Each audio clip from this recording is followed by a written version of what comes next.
cooking vlog for today. Boneless sinigang na bangus. So, naglagay na tayo dito or nagpakulo na tayo ng sibuyas, kamatis, at inuna ko na paglagay ang gabi kasi siyang matigas.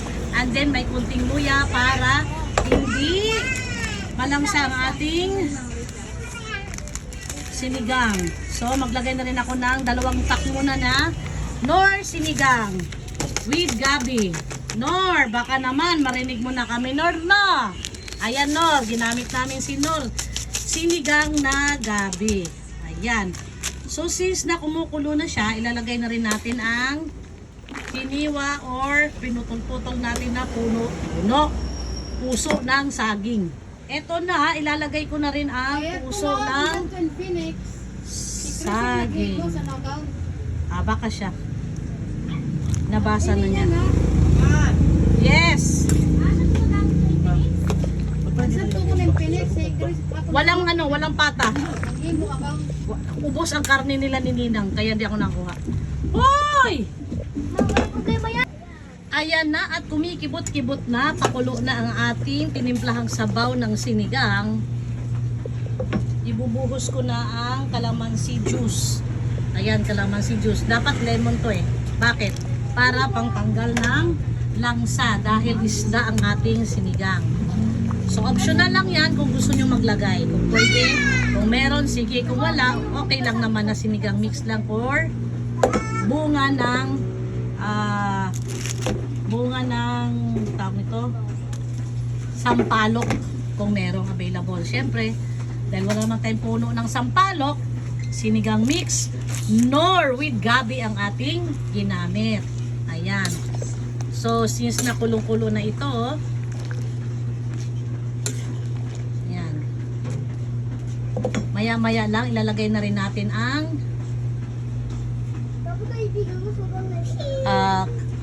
okra at sitaw.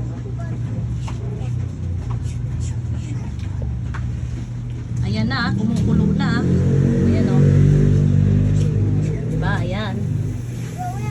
So, lagay na natin ang sitaw. Sitaw. At isunod din natin maya-maya lang pag gumulo na si sitaw ang okra. Kasi si okra medyo mabilis ito lumambot, kaya ihuli natin ng konti bago ang pinakahuli ang kangkong. Hindi na ako naglagay ng talbos ng kamote kasi medyo marami naman ang gulay na nilagay ko. Ayan, so at the moment ang gulay na nandito sa ating sahog na pinakulo ang timpla ng sinigang ay puso ng saging, gabi at sitaw. So maya-maya ng okra ilalagay natin na yan ng okra. Nakahanda na si okra. At ito din ang ating kangkong.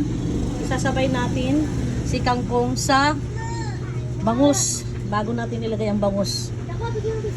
So hintayin natin itong kumulo bago natin ilagay ang okra. And then after the okra, ilagay na natin ang bangus.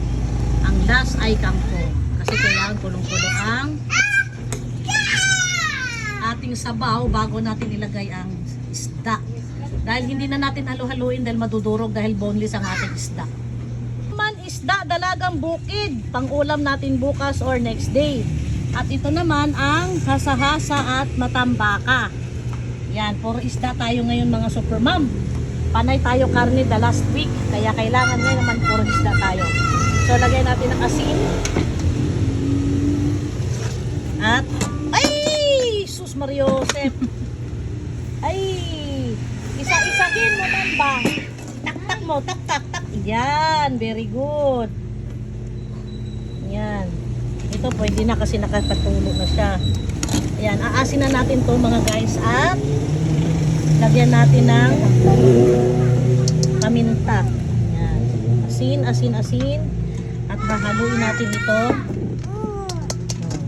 Nalingkod ka, nabaklaw ka na. Yan. Kukuha tayo ng paminta. Ito na ang kulo na hinahanap ko. So ilagay na natin ang okra. Ayan. Next, ang okra mabilis lang siya lumambot. Kaya isusunod ko na ang isda. Ito na ang ating boneless bangus. Yan. Ilalagay na natin. Hindi na tayo pwedeng maghalo-halo. Kasi madudurog ang bangus.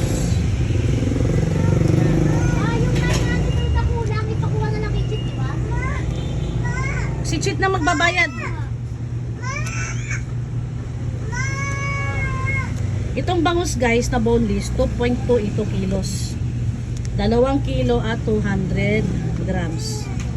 So matinding kulo lang ito mga guys. And then ilalagay na natin ang kangkong. Hinihila-hilera ko ka guys para hindi sila madurog. So pakuluin lang natin ng husto ang sabaw.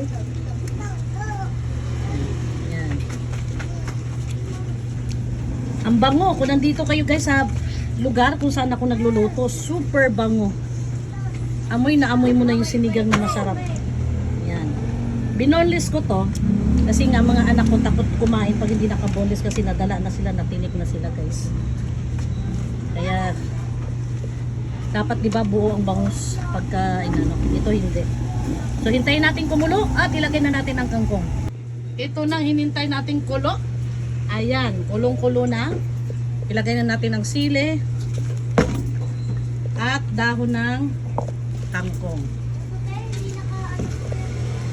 Isang kulo lang ito at pwede na. Pwede na nating ihain para tanghalian.